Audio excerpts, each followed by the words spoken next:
Hello বন্ধুরা, welcome back to my channel. আমি শুধু চলে এসেছি আবার নতুন কিছু নিয়ে। তো তোমরা কেমন আছো? ভালো আছো? আমিও ভালো আছি। তো দেখো, নিয়ে নিচ্ছি এক বাটি ময়দা, যে যেমন পরিমাণে না সেরকম পরিমাণে করতে পারবে। আর আমি এখানে নিয়ে নিচ্ছি 250 গরুর দুধ। তার সাথে নিয়ে নিচ্ছি পরিমাণ মতন চিনি। চিনিটা খুবই কম নিয়েছি, 2 চামচ নিয়েছি, কেননা যেহেতু দুধটা আমার কম, তার জন্য যেমন পরিমাণে লাগবে সেরকম পরিমাণে করতে হবে। তো চলো সঙ্গে থাকো, দেখতে থাকো কী করি। দুধটাকে আমি গরম করেছিলাম, আবার একটু চিনি দিয়ে গরম করে নিচ্ছি, তাতে চিনিটা তাতে সুন্দর গলে যাবে, তার জন্য। ঠিক আছে? তো দেখো, দুধটা গরম হয়ে গেছে, নামিয়ে নেবো।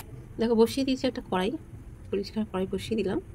দেখো, কড়াই তো গরম হয়ে গেছে। আমি ঘি দেবো, খাঁটি ঘি অল্প পরিমাণেই দেবো। দেখো, এই 2 চামচ মতন দিয়ে দিলাম ঘি। দেখো, ঘিটা হয়ে গেছে। এই ময়দাটা দিয়ে আমি এবার ঘিতে ভালো করে ভেজে নেবো। দেখো, আগেকার দিনে মা ঠাকুমারা খাবারগুলো করতো ঠিকই, তার টেস্টও ভালো, তাই না বলো? এই দেখো, খুব সুন্দরভাবে ভেজে নিই। খুব একটা বেশি ভাজবো না, হালকা একটু ভাজবো, যেন সাদা সাদা যখন থাকে তাহলে জিনিসটা দেখতে ভালো লাগবে, তার জন্য।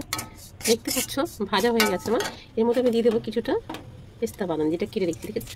আর দিয়ে দেবো কিছুটা এলাচ থেতো করে, দেখতে পারলে। এবার এটাকে ভালো করে সাথে মিশিয়ে একটু নাড়াচাড়া করে। আর গ্যাসটা কিন্তু পুরো একদম লোতে আছে, ঠিক আছে?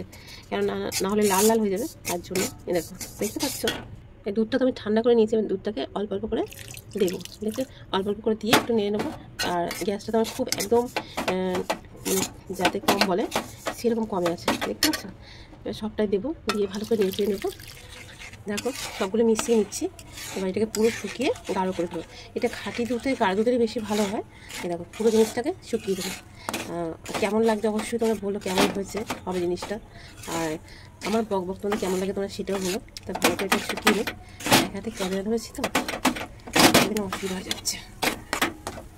একটু শুকিয়ে নিয়ে আসি, ঠিক আছে? দেখো, শুকিয়ে এসেছে জিনিসটা। নিচে কেমন আঠো আঠো ভাব হয়েছে একটা। চলো, ছোটো একটা প্লেট নিচ্ছি, তাতে একটুখানি ঘি দেবো, যাতে জিনিসটা উঠে ভালো। দেখো, ঘিটা ব্রাশ করে নিয়েছে। আর এখনও কিন্তু আমার উনুনটা জ্বলছে, গ্যাসটা। এবার আমি এটা অফ করে নামিয়ে নেবো। দেখো, এর মধ্যে এবার নামিয়ে নেবো, দেখতে পাচ্ছ? সবটা নামিয়ে নিই। দেখো, নামিয়ে নিয়েছি। নামিয়ে নিয়ে প্লেটটাতে ভালো করে সেট করে দিলাম, দেখতে পাচ্ছ? এই দেখো, এই দেখো। এবার এরপর দিয়ে কিছুটা বাদাম আমি কেটে রেখেছিলাম, সেই বাদামটাকে এরপরে এরপর দিয়ে ছড়িয়ে দেবো সুন্দর করে। দেখো, দেখো হয়ে গেছে। এবার আমি কিছুটা ঠান্ডা করতে ফ্রিজে রেখে দেবো, কেন এটা ঠান্ডা হলে বেশি ভালো লাগে খেতে। ঠিক আছে? তাহলে চলো, আসছি কিছুক্ষণ পর। চলে এসেছি ঠান্ডা করে। এবার আমি কেটে নেব, কেটে নিয়ে তোমাদের দেখাচ্ছি জিনিসটা কতটা ভালো হয়েছে। আসলে একা হাতে ক্যামেরা ধরতে হয় তো, তার জন্য একটু অসুবিধা হয়ে যায়। তাই তোমরা প্লিজ একটু ম্যানেজ করে নিও।